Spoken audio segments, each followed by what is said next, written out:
Hello and welcome to another episode of the Career Reset podcast. So this might be a historical moment because I'm neither sick nor do I believe there is anything wrong with the audio.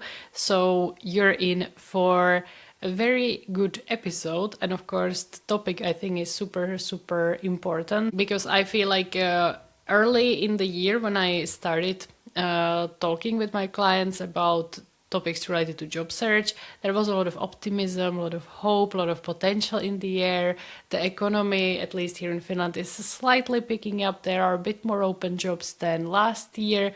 So there was a lot of optimism, but not for everyone it has worked out so far. And there is again a little bit of that delusion that it still hasn't worked out. There are still so many super capable professionals who aren't able to sign the contract to their next job. So I feel like the mood is shifting slightly towards a bit more negative, and that's why I thought today's topic is super important to listen to if that is your case, if you're starting to feel a bit tired, demotivated, and just find it hard to feel positive and optimistic about your job search.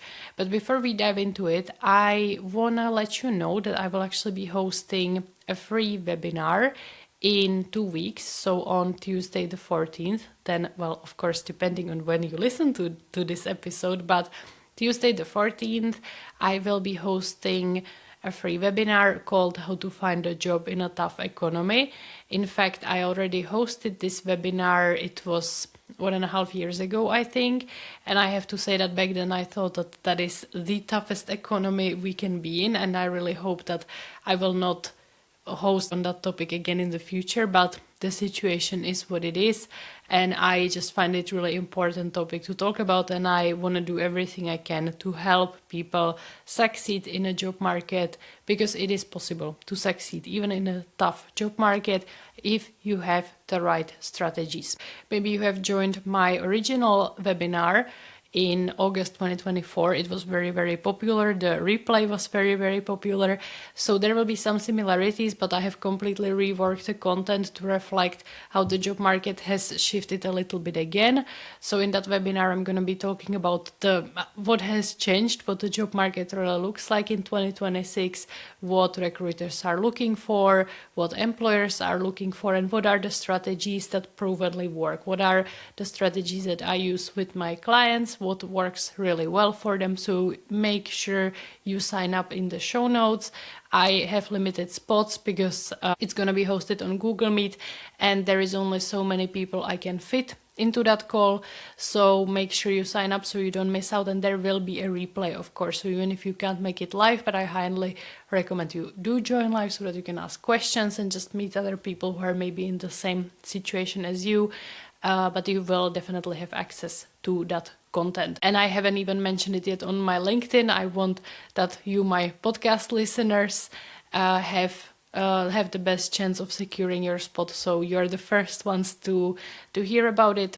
So make sure you do sign up. So it's a free webinar, and it's going to be really packed with a lot of powerful mindset shifts and realizations and just understanding of the job market you inherently need before you start applying for open roles. And especially if you have been looking for a job for a while and nothing seems to be working and you're really wondering what's going on, then this webinar could be really mind-blowing to you. You definitely don't want to miss out. So I hope to see as many of you as possible. If you've been to any of my webinars, you know they are very packed with valuable information, but they're also fun. They are a good time. So looking forward to see as many of you as I can. Sign up, click on the link in the show notes, get your spot, and I will see you on the 14th of April in the free webinar. And now let's dive into today's topic, which is actually very closely related to that webinar now that I think about it. So, I mean, job search fatigue is a really real thing. I know about it myself because I was unemployed job seeker 2 times in my life, and both times it was for several months. In one case, it was even, I think, over a year. I was at the same time a student, but still that was the thing that was largely on my mind. And it's very tricky because you need to stay excited and positive so that you attract people to your LinkedIn profile, to your application, so that you shine in your interviews. But at the same time, if you feel extremely down, it's really hard to do that. There are a lot of different aspects that make it inherently so hard. So for me, the main trigger was, well, obviously the rejections. So getting a rejection email when I put a lot of hours, sometimes even days into application. I really thought that I put my best on paper. I really thought that it reflects exactly what the job is looking like, and then I still got a rejection email. Then it often got me thinking that, okay, if this is not enough, I really don't know what else will be. And another thing that used to be a big trigger for me was the fear, the uncertainty, just the feeling like that I did not know what's gonna be in a month, in 2 months, in 3 months. I was not entitled to receive any kind of unemployment support, so I was living off of my savings, and every month I saw how the savings are shrinking, and it was just extremely nerve-wracking to not know when and if ever I'm gonna get on a payroll and get that paycheck and what that paycheck is gonna be. And especially when I was a student and I knew that I would be graduating, like up until I graduated, I at least knew that I will have the studies. I will have to show up for my classes, I will have to take exams and do my thesis and all that kind of stuff. So there was at least something distracting me or something that I could focus on.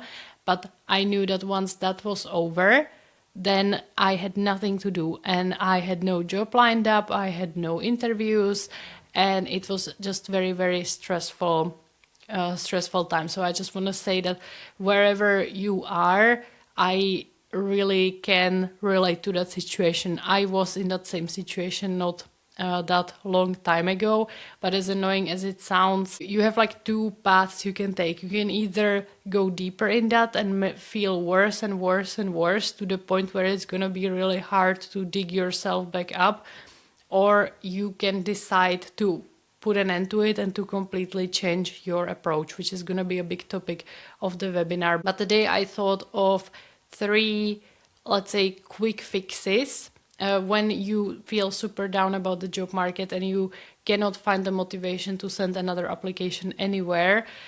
So based on my own experience and based on what I talk about with my clients, I have identified 3 very common, let's say, triggers that send people off to a very negative spiral. And I am going to talk about this and I'm going to give you some suggestions that you may wanna try. And before I really dive into it, I also want to make a disclaimer that a job search can lead to very serious mental health issues. I know people who have become clinically depressed because of a very long unemployment, very long job search, and I'm not a qualified professional to handle that. And this podcast is not maybe the right place if you feel like you are suffering from this issue. So if you feel like that's your case, then please seek out help. Job search is a very valid topic to bring up in therapy, for example. It can be very, very valuable.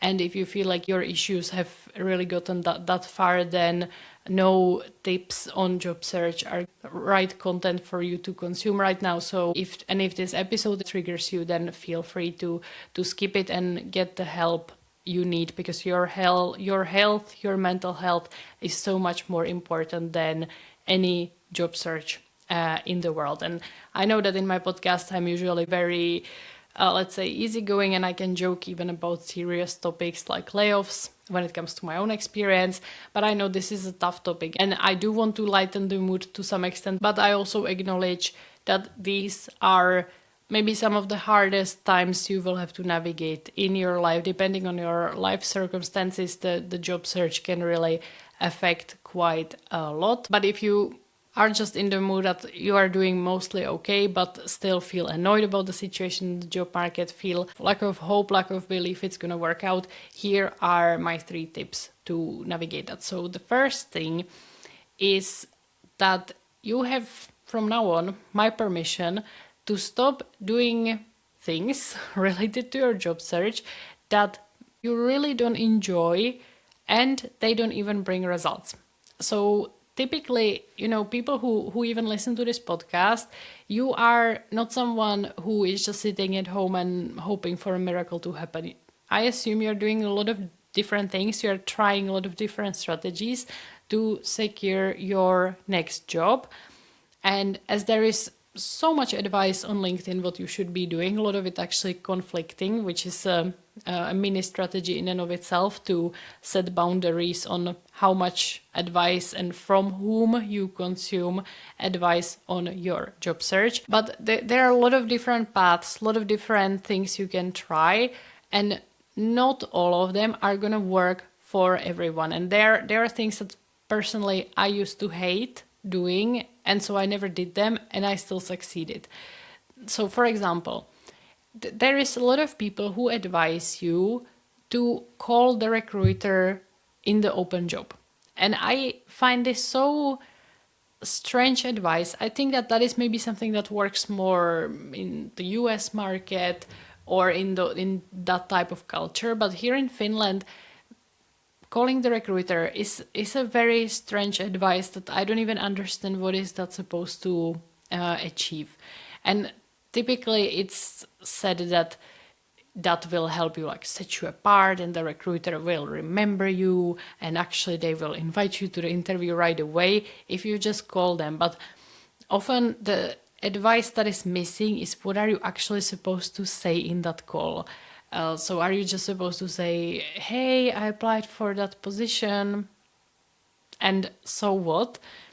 I mean, we can have a lot of criticism on the way recruitments are handled. As someone who worked in recruitment, I personally have a lot of criticism on how things are handled. But from the recruiters that I know and from the way I approached my own work, I was very fair. I looked at every single application that came my way because I really wanted to make sure that the best people move forward. And in my opinion, and in most recruiters' opinions, the person who calls, it doesn't necessarily make them more qualified for the job. It maybe shows they have more confidence, they have the time, they have the energy to be calling, and good for them, but that does not inherently make them more qualified for that position. And when I was a job seeker, I spent a lot of time beating myself up that why don't I have the confidence to just pick up the phone and call the recruiter. But it was such a relief to me when I was on the other side of the hiring table to see that actually did not make any difference. And sure, if you have a question to ask about the job, you can send a message, you can call the recruiter, you can ask the question, but I never, when that happened to me, when I got a question that, hey, you're mentioning here that I need to be able to use this software, but in my past job, I worked with that software and it's very similar. Do you think it still makes sense to apply? And then I would say either, no, it's a hard requirement, you would be wasting your time here. We are only moving forward with people who actually have worked with that software. Or I said, yeah, good point. I will actually edit the job ad that this is a very same software that you can also have experience with.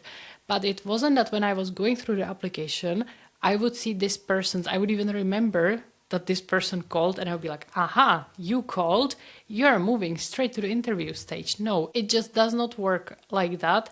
So this is the kind of advice that you really don't need to beat yourself up if you don't want to be calling recruiters. And the same goes for, like, many people don't like going to recruitment events. Again, something I did not really enjoy, mainly because I did not understand the purpose of going to recruitment events. I think that the idea behind it is that there are employers having their stands, their booths, and you can walk up to them. Maybe you can bring your CV, you can ask them what open roles they have, and it's gonna be a match, and they will maybe invite you for an interview, which almost never happens. There are these companies that are kind of presenting themselves as an attractive employer, but typically they are looking for a very narrow type of candidates. They're usually looking for someone highly technical. They are looking for someone with a lot of experience. And for people like who I was, who had a very generic business degree and almost no work experience, the employers were like, yeah, we don't really have anything for you. And it was just very awkward situation. I went to one of those events during my first studies. So before I moved to Finland, I actually studied diplomacy in Prague. And to my knowledge, that you can only study diplomacy at one university, and it's the University of Economics. So most people who are studying there are studying something like management, economics, accounting, like these very technical economic subjects, which are in quite high demand in the job market. So when I went to the recruitment event, there were a lot of companies, a lot of consultancies looking for like accountants or auditors or those kind of profiles. And then I walked in there with my ongoing studies in diplomacy. And I asked that, hey, I'm studying diplomacy. Do you have any internships for me? And they said, well, what do you study, diplomacy? Yeah, no, not really. And it wasn't very nice experience. I think from them, maybe it wasn't like handled the best way, because they should still try to represent themselves as potential employers for everyone. But that just left a mark on me, and then I refused to go to any other recruitment event. And the point of me saying that is that going to recruitment events will not inherently decide whether you will succeed or not. It's not a one-size-fits-all strategy. And if you do go there, you need to be very clear on why you're going there. You cannot just show up and walk around and expect something will happen. You need to look up the employers in advance. You need to do a bit of research on these employers. You need to prepare your pitch or what you even want to ask from these employers. You need to have a way to then follow up with them. And you need to set the expectations right at the main point of these events, rather than that it would be a straight path to jobs. Is more an awareness that it introduces you to potential employers in your industry that you can then follow on LinkedIn, for example, or follow their career pages, subscribe if they have the option that they send newsletters with open roles. And then that's the way you will in the future possibly work for this company. But jobs are not being handed over at recruitment events typically. Or there are also, nowadays you will have some talks with some tips about how to succeed in a job search, or there will be like a photo shoot for your LinkedIn profile picture. Again, possibly valuable things to do, not a recipe for universal success. So if you really don't want to go to recruitment events, and if you really beat yourself up for it, you don't need to. But with all these things I'm mentioning, like you inherently, you don't need to do anything. But in order to succeed, you need to do something. So if with all these things I'm talking about, you're like, no, don't want to do that, don't want to do that, don't want to do that, that's maybe something to think about, because you need to do something. But what I see typically with job seekers who are listening to this podcast is that you are doing more than needed, and sometimes to the point where it's detrimental to your job search. That trying to do lots of different things without proper strategy, without proper intention, why am I doing it and what am I trying to get from it, is not usually the path to success. And another examples I can think of is that I have some clients who absolutely hate writing cover letters, and they also feel bad about it. But let me be honest, in this very highly competitive job markets, when there is just so many applicants for every single open role, the cover letters don't get read that much. And if they get read, they are not the decisive factor. I could record a whole episode on this, because most recruiters don't put much emphasis on cover letters, but most job seekers pour their hearts and souls into the cover letter. An approach that I see very common is that you have one CV that is just your standard CV with your experience, and you don't do much to it. Maybe you edit the intro paragraph, maybe you edit the key skills, but that's pretty much it. But then you spend hours and hours refining your cover letter, and that is the wrong approach, because the decision who gets invited for an interview is made based on the CV, because the CV provides much more clear, objective information to make sure the process is fair. It can be based on years of experience, it can be based on the type of experience, it can be based on your skills, on your like hard skills that you have used in your previous jobs. But the cover letters, they tend to be much more lofty, if that's the right word, or simply it's much more about how you say it, and that's not a typically very good basis for deciding who gets invited for an interview. And I will completely leave out of the discussion that nowadays so many cover letters are generated with AI, and please, if that's your approach, that you just put a job ad into ChatGPT and you say, write me a cover letter, like you're wasting everybody's time, you're wasting data centers power, you are wasting your potential, you are ruining your reputation. It is an absolute waste of time.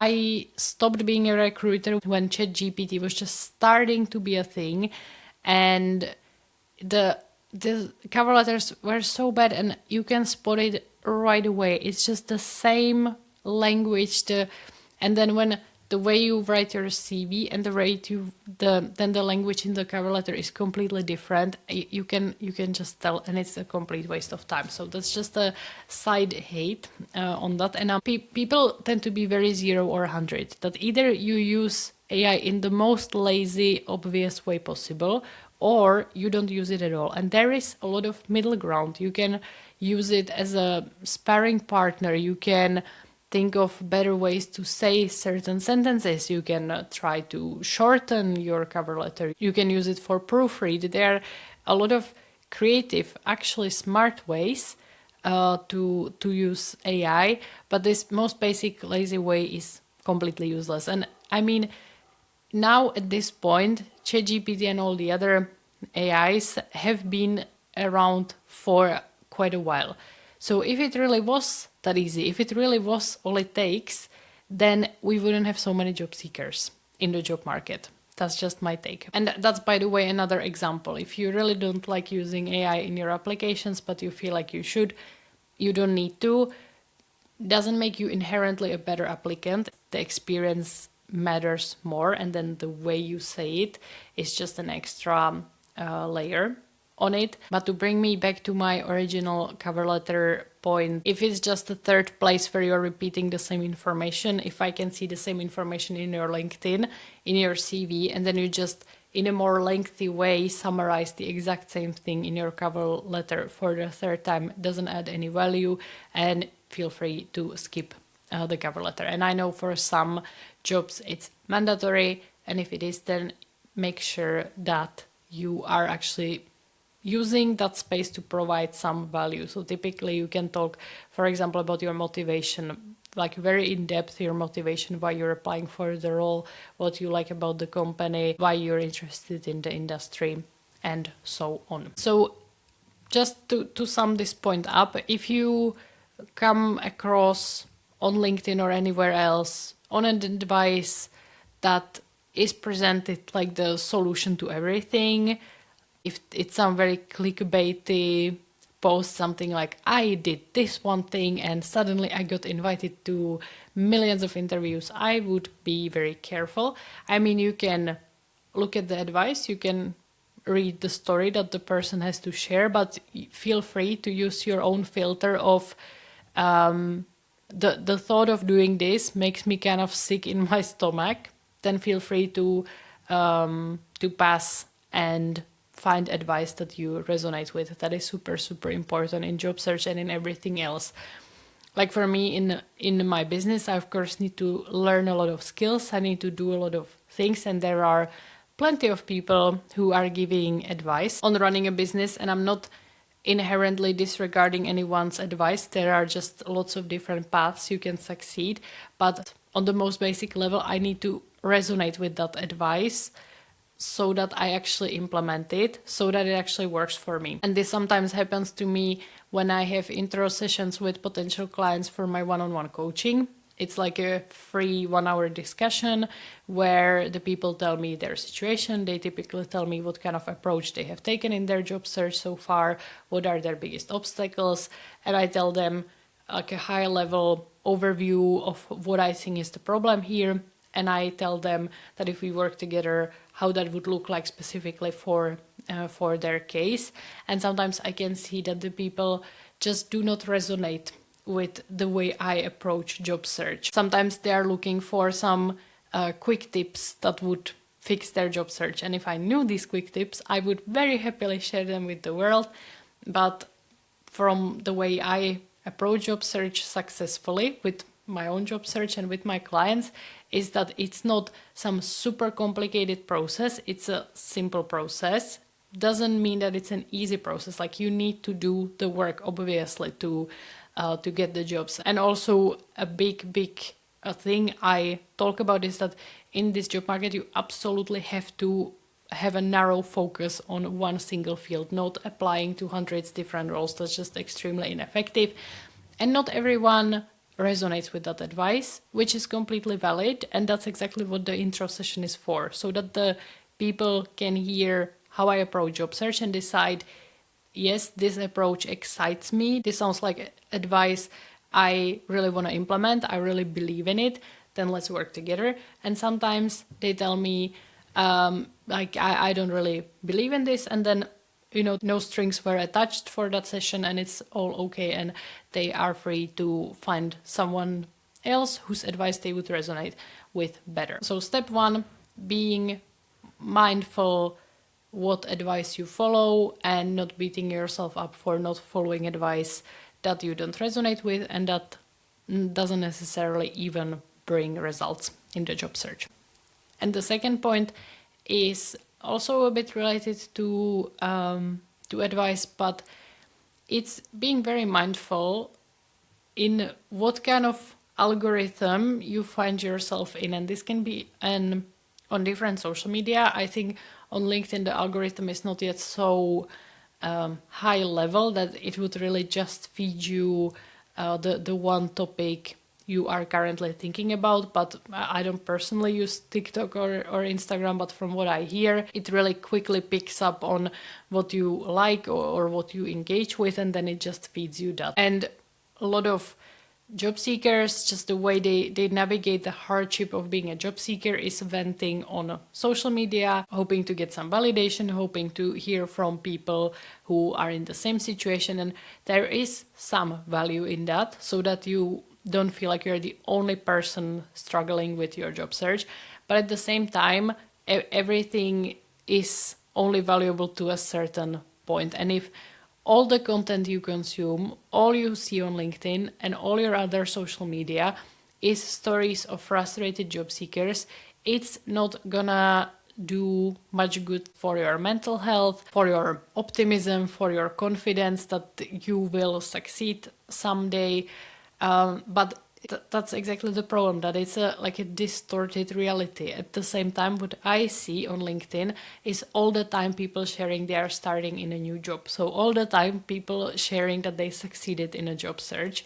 But then if that algorithm or even your own filter, that you ignore these things and go straight to the post that is just sharing a lot of frustration that you can relate to, then your image will be that nobody is succeeding, the job market is completely broken, I'm not ever gonna succeed. And first of all, that's not true. And second of all, that doesn't put you in a very good place. And I am a big critic? I wanted to say criticizer, but I think the word is actually critic, of venting on LinkedIn that you got rejected and trying to position it as like you need to make the world aware of the injustices that are happening in the recruitment market. But this type of post, no decision makers who tangibly have the power to change things, they are not going to read it. And if they are going to read it, they are just going to disregard it as you being bitter. But what it's going to attract is other job seekers who will maybe give you a lot of validation, you will get a lot of engagement for this kind of post, but it is actually very, very damaging to your brand, to your job search success. If a recruiter comes to your profile and all they see is that you are posting about how annoyed you are about the job search, they are going to move on to the next person. It's for a debate whether that is fair or not. I am not here to make that call, but what I can give you is the access to the information that producing this type of content and engaging with this type of content does not resonate very well with recruiters. That's just a fact. So I think it's super, super important to have people, time, and place where you can just be annoyed and share all your frustrations. That is super important. That actually will help your mental health.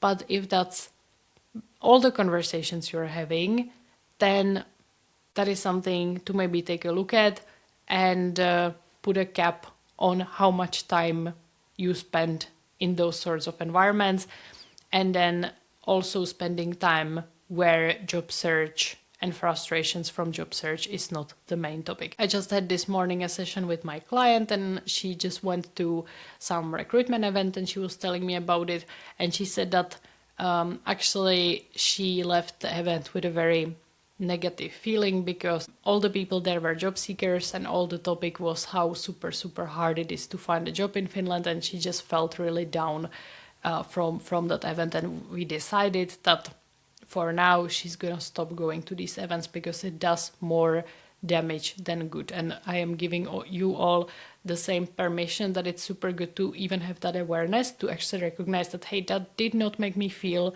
good at all. I feel really sorry for all these people, and I feel also very sorry for myself to be in these situations.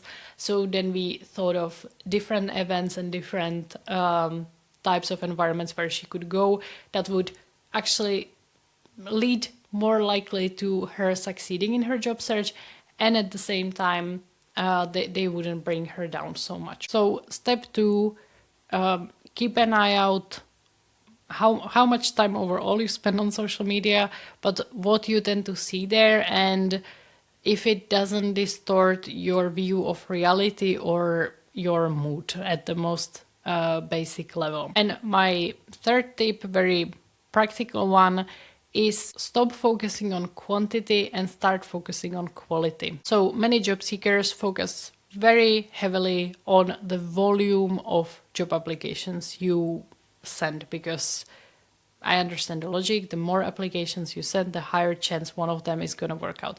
It's not actually how it works. Like, you don't need 100 invitations to an interview. You need one.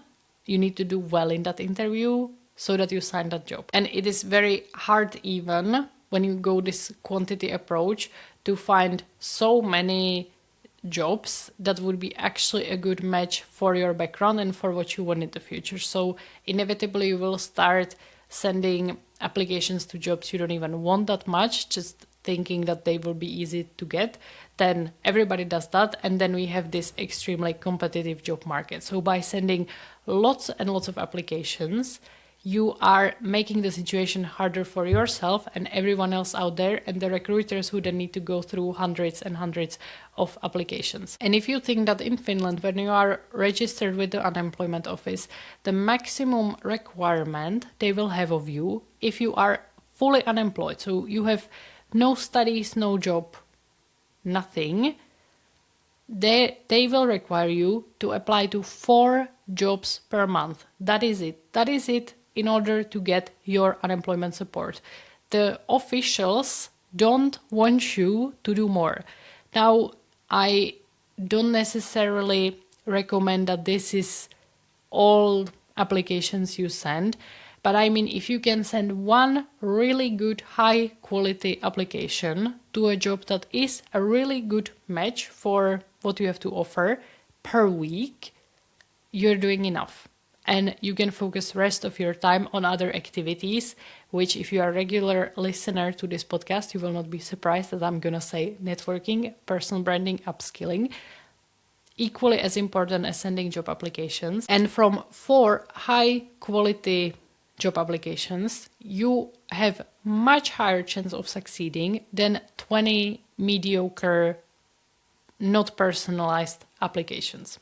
But in order to send 20 very high quality applications, you would need to spend a lot of time finding these jobs and preparing your applications. And what I mean by high quality application is that if I'm a recruiter and I open your application, I open your CV, I don't need to search, why are you a match for this position? I can see it at the first glance that the skills I mentioned in the job ad, the experience, the type of person, the motivation, it's all there right in front of my eyes, very clear, and it's a no-brainer for me to invite you for an interview. What most applications look like is that there is some experience that is maybe loosely related to the job. There is a lot of skills, most of which I didn't ask at all about in the job ad. There is a super generic intro paragraph talking about that you are a dedicated professional with attention to detail. And I have nothing to work with, like nothing from it stands out. Nothing makes me want to scream, yeah, I want to invite this person for an interview. And high quality applications don't take days. It's a practice, it's a skill that once you learn that, it takes you 1 hour to send an application.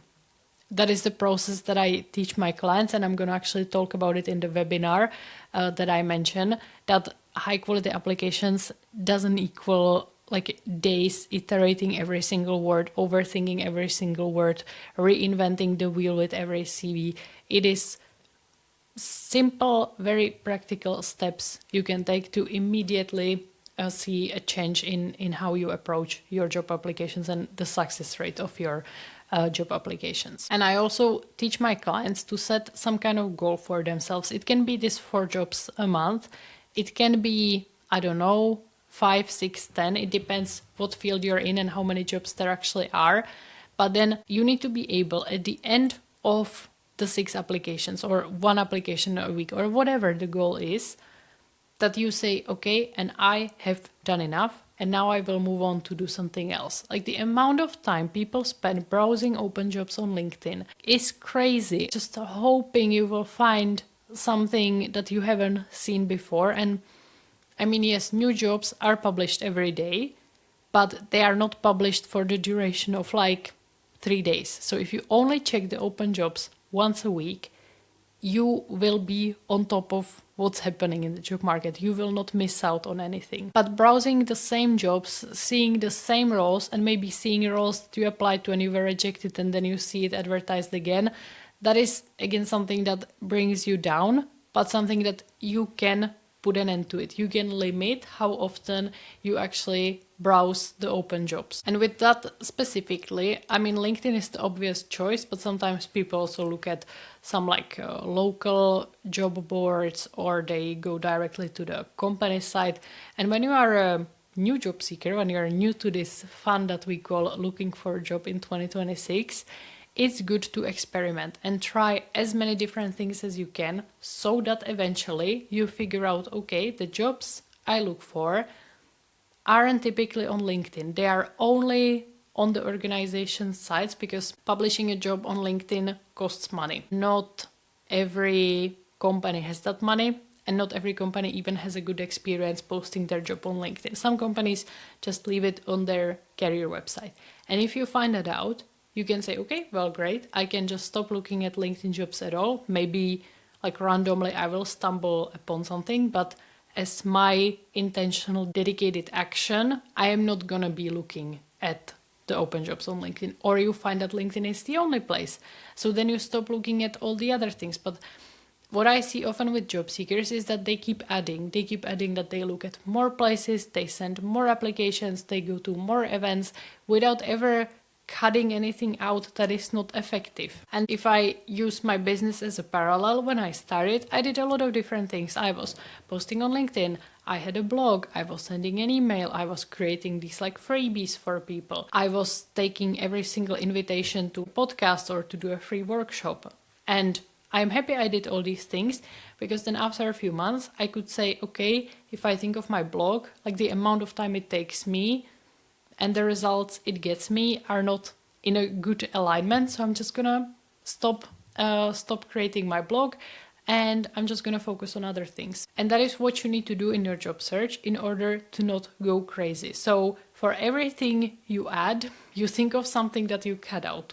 I know some people follow this with their wardrobe, that if when you buy new piece of clothing, one piece of clothing needs to go out. So that is the same way. Otherwise, you'll inevitably go crazy from your job search. And in my experience of working with a lot of people who have succeeded in their job search, they really double down on what works for them. So I have one client who really has this confidence and the guts to actually reach out directly to recruiters. And he does it in a very smart way. He asks really good questions, and he even asks directly if he would be considered for that position. He also messages recruiters of roles that he applied to and he was rejected. So a few months later, he actually follows up and he asks if they have found someone or if they are considering reopening the role. And so many times this has worked for him really well, that he actually got the interview and he was interviewed for roles that originally rejected him,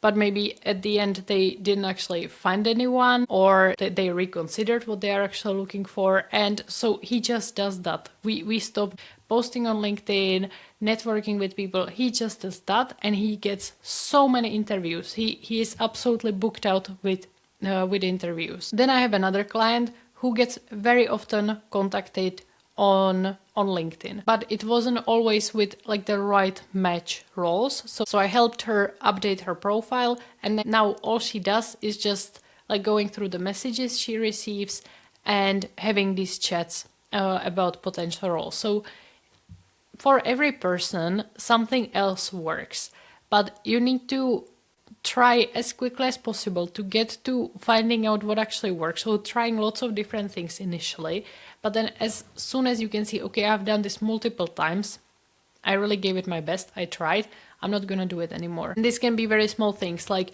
if you have the open to work banner and you've had it on for months or a year or years, and it has never tangibly resulted in anything, how about you take it down? How about you try without it for a while? Or back to my example with cover letter. If you have been always sending them and spending lots and lots of time on them, how about you try focusing all that attention on your CV and you don't send a cover letter at all? I think this time of the year with spring approaching, it's a really good time for some kind of fresh wind in your approach, in your job search.